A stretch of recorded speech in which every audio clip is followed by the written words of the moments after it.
하나금융 측과 지난 7월 계약한 대로 매각이 이뤄지면 론스타는 2003년 외환은행 인수 이후 8년 만에 배당을 포함해 모두 5조 원의 차익을 챙길 수 있게 됐습니다. 론스타에 아무 불이익 없이 막대한 차익을 누리게 해준 금융위에 대한 비판이 쏟아지고 있습니다. 하지만 금융위는 불이익을 줄 수 있는 법적 근거가 없다고 밝혔습니다. 이석준 금융위원회 상임위원. 여기 우리 은행법상의 어떤 제도의 취지에 부합하지 않는다는 것이 저희가 들은 법률 전문가들의 의견입니다. 론스타는 외환은행 초과지분 강제 매각 결정으로 하나금융지주와 협상을 시작하게 됐습니다. 전성인 홍익대 경제학과 교수. 아무 문제가 없는 그런 사람으로 당국이 포장을 해줬다. 그러니까 마치 겉으로는 뺨을 때리는 듯한 신용을 했지만 갈 길에 진달래꽃을 뿌려준. 김유정 민주당 의원.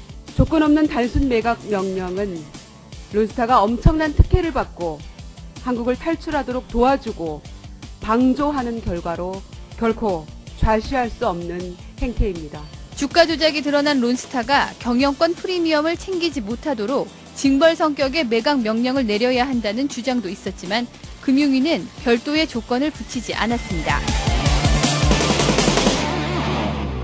지난주에 저 얘기를 잠깐 했었어요. 우리가 이번 주에 론스타 얘기를 좀 할 것이다. 예. 론스타 얘기 어떻게 준비되셨어요? 오늘 낮에 주진우하고도 그 대한민국 최고의 기자 아닙니까? 탐사보도의 1인자? 왜 갑자기 또? 아, 이거 합동 깔때기 이제. 네. 네. 그런데 둘이 쭉 의논했는데 주진우 기자가 캔 것도 있고 제가 잡아온 줄기도 있고 그런데 지금 이제 이게 마치면은 얘기가 두 개 악구가 딱 떨어져요. 네, 파편들이 맞아가기 시작합니다. 너무 이 조각조각 정보를 하고 내부 빨대까지 빨아들여갖고 했는데 1차 정리를 해보자면요. 우선 그 론스타 같은 경우에는 우리 여러 번 얘기했지만 그렇죠. 여러 번 얘기했지만은 검은머리 외국인이 있는 것 같다. 이런 거죠. 하나은행이 론스타가 갖고 있는 외환은행 지분 41%를 사겠다 그런 거 아닙니까? 그리고 금감위에서 매각 명령을 했고 그런데 사는데 이렇게 법적으로 불법을 저질러서 사는데 그냥 주식 액면가로 사지 않고 프리미엄을 얹혀서 2조 정도 넘는 돈을 론스타에 지급하게 되어 있는 거 아니에요? 그럼 도대체 론스타가 뭔데 거기다 그렇게 많은 돈을 주냐? 그렇죠. 왜냐면 지금 외환은행 주가가 7,000원대인데 7,000원대인데 12,000원 만천원 이렇게 계산. 13,390원에 외환은행을 산다고 이미 계약을 했어요. 그렇게 했나요? 했고 근데 지금 현재는 주가가 7,000원대거든요. 예. 그러니까 주가의 2배에 해당되는 금액으로 사야 되는 상황이 되어 있다고요. 13,000원 계약했으면요. 그 계약할 때 주가가 8,000원대였을 거예요. 지금 더 떨어진 거죠. 그런데 이제 금융위에서 징계를 어떻게 내렸냐면 론스타더러 외환은행 주식 41%를 6개월 이내에 팔라. 그렇죠. 6개월 이내에 끝내라고 그러죠. 팔지 못하면 매일 4억 원 정도의 이행 강제금을 내라. 론스타 주식 매각 명령을 내렸다. 이런 식으로 보도가 됐어요. 그러니까 론스타가 이제 징벌을 받는구나. 이런 뉘앙스 인상을 주잖아요. 근데 사실은 이게 론스타가 현금을 챙겨서 빠져나갈 먹튀 길을 그렇죠. 열어준 테러를 거죠. 열어준 거거든요. 왜냐하면 예를 들어서 당장 한 달 이내에 매각하고 이행 강제금 한 달 넘겨올 경우에 뭐 매일 10억씩 100억씩 내라. 그러면은 손해를 봐서라도 빨리 팔 거 아닙니까? 그러면은 한 주당 13,390원에 계약을 했지만 그보다 더 싸게 팔려고 할 거예요. 틀림없이. 그런데 지금 6개월에 있단 말이죠. 그 이행 강제금이라는 것도 안 할 경우에 하루에 4억 원밖에 안 돼요. 지금 조 단위로 벌었거든요. 그렇죠. 세 발의 피야. 그러니까 론스타는 빨리 싸게라도 팔아야 할 압박을 느끼지 않아요. 전혀 못 느끼죠. 그러니까 이게 징계가 아니라 퇴로를 열어준 거거든요. 그러니까 이런 식으로 왜 우리 정부가 우리 기관들이 론스타가 돈을 많이 벌고 떠날 수 있는 길을 자꾸 만들어주냐. 그러니까 이제 여기서부터 추적인데 자꾸 정부가 론스타한테 돈을 몰아주기 위해서 막 노력해요. 아니 그리고 6개월 만에 매각하라 그러는데 그 기간이 지났어요. 그래서 1차 연기를 또 해준 거 아닙니까? 그리고 또 하나 더 웃기는 제스처는 뭐냐면 그 외환은행장 레리 클레인이죠. 외환은행장을 불러가지고 외환카드 주가 조작이 이제 들킨 거거든요. 거기다 징계를 또 하나 내리는데 뭐냐면 거기 연루된 임원을 해임하라고 요구해요. 마이클 톰슨, 앨리스 쇼트. 이게 이제 론스타 측에서 비상임 이사로 꽂은 임원들이거든요. 예. 안 그러면 중징계를 내린다. 이렇게 얘기했어요. 중징계가 뭐냐면 문책이나 직무정지나 해임 권고예요. 그럼 이 중징계를 먹으면 어떻게 되냐. 3년에서 5년간 우리나라 금융회사 임원을 할 수가 없어요. 아니 어차피 팔려서하는데 임원을 못하면 어때? 그렇죠. 이게 무슨 중징계야. 그리고 아니 누구 바꾸면 되죠. 그러니까 아무 징계도 아니에요 사실은. 마이클 대신에 잭슨 데려오고 그러면 되잖아요. 아니 어차피 지금 그리고 팔려고 떠나려고 하는 거거든요.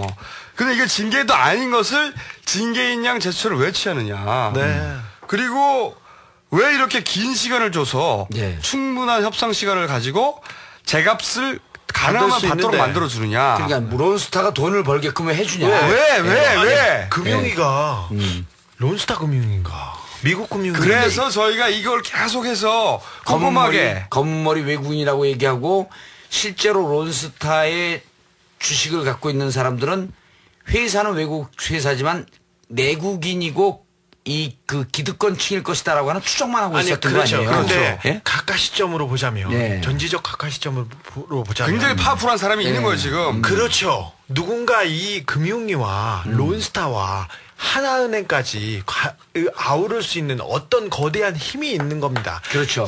론스타를 위해서 왜 우리 국가 조직이 저렇게 일을 해주냐고 막 달려다니면서 일을 하고 있어요. 어쨌든 론스타는 돈을 번 거예요 이제. 네. 론스타는 어마어마한 돈을 벌었죠. 어마어마한 돈을 벌었죠. 뭐 5조 조단으로 5조 먹고 먹튀 뭐 이제 이런 결과가 나온 건데, 근데 이제 문제는 뭐냐면 우리가 여기서 이제 론스타와 관련해서 하나은행과 론스타와 관련 외환은행이 사이에 껴 있고 이것만 계속 보고 그렇죠. 있었는데 하나은행에는 우리 각하의 절친이 있네. 절친 김승유. 그렇죠. 예. 그런데 하나은행은 왜 이렇게 외환은행을 사들이려고 하지? 론스타로부터 비싸게 이상하네. 예. 그래서 여기까지만 봤죠. 여기까지. 그 두 관계만 계속 보고 있었죠. 김승유를 잠깐 말씀드리면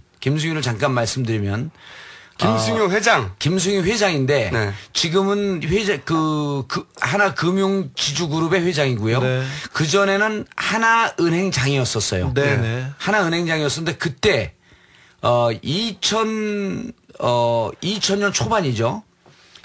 BBK 사건 때 LKE라고 하는 회사에다가 5억을 투자를 해요. LKE뱅크에 5억을 투자해요. 설립한 지 4개월밖에 안 된 회사에. 근데 LK 김경준이라고 하는 이명박 김경준하고 50대 50으로 합작한 회사죠. 그렇죠. 그때는 이명박 전 의원이 공동으로 설립한 회사인데 그렇죠. 투자하니까 1차로 투자를 안 해요. 실무자들이 검토하고 빠꾸 먹어. 그랬죠. 실무자도 검토하고 빠꾸 맞아요. 그렇죠.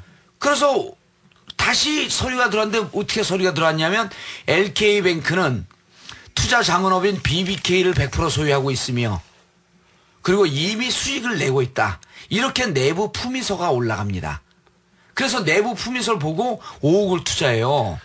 그걸 의원님이 그걸 내가 차단했죠. 품위서를 찾아나갔고 LK뱅크가 BBK를 100% 소유하면 실제로 이명박 전 의원이 BBK를 갖고 있는 거 아니냐. 당연하죠. 그렇게 얘기했더니 하나은행에서 뭐라고 답변이 오냐면 2007년도에 뭐라고 답변이 오냐면 그때 당시에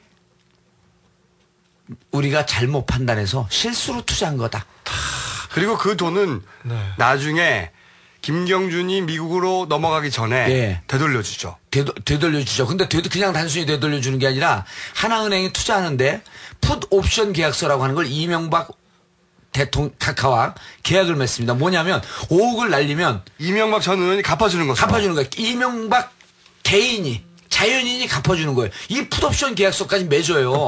보증을 쓰는 거죠. 보증을 쓰는 거죠. 한마디로. 그래서 그러면은 실질적으로 BBK는 각하가 소유한 거 아니냐. 제가 문제 제기를 한 거예요. 당시 했었죠. 당시 했죠. 그때 이제 울부짖죠. 울부짖는 초인종 왔어.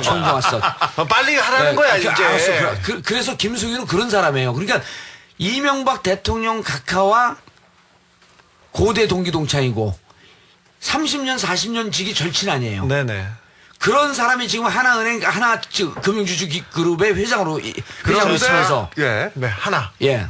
그런데 그 하나 금융이 왜 론스타가 소유하고 있던 외환은행을 살려고 하고 있고 주가의 2배까지로도 살려고 했었다. 예. 사하고 있다. 관계가 예. 론스타하고 그런데 하나하고 거기에 또 여기서 계속 우리가 이것만 보고 있었죠. 이것만 있었죠. 보고 있었는데 그보다 더 큰 그림이. 슬그머니 이 과정에 SK가 끼어듭니다. 그렇죠. 그러면 이 사건에 SK가 어느 한 축으로 예. 연관이 있을 것도 같다고 하는 어떤 단서를 찾으신 거 아니에요, 그죠? 그렇죠. 그러니까 이제까지 우리가 그 론스타 관련해서 뭐만 봤냐면 두 관계만 봤죠. 하나은행이 론스타가 소유하고 있는 외환은행 지분을 사들인다. 요게 액면가 그대로 나온 거 아니에요. 그렇죠. 근데 이렇게 비싸게 사냐. 네. 그거에 대한 의혹을 계속 갖고 있었던 거거든요. 그렇죠. 그런데 하나은행이 외환은행을 사기 위해서 자금이 필요했을 거 아닙니까? 그렇겠죠. 그리고 이 자금을 모집하는 과정에서 SK가 끼어들어간 흔적을 찾았어요? 아니요, 찾을 수도 있을지도 모른다는 짐작을 하고 계신 겁니까? 내 얘기는 새겨 들으세요. 자자자. 예. 알았어. 거기까지. SK는 거기까지. 어디다 대고 반말이야. 거기까지. 거기까지. 아, 여기까지? 아니, 근데 아. SK와 관련해서 최근에 보도된 것만, 예. 보도된 것만 얘기를 해보자면.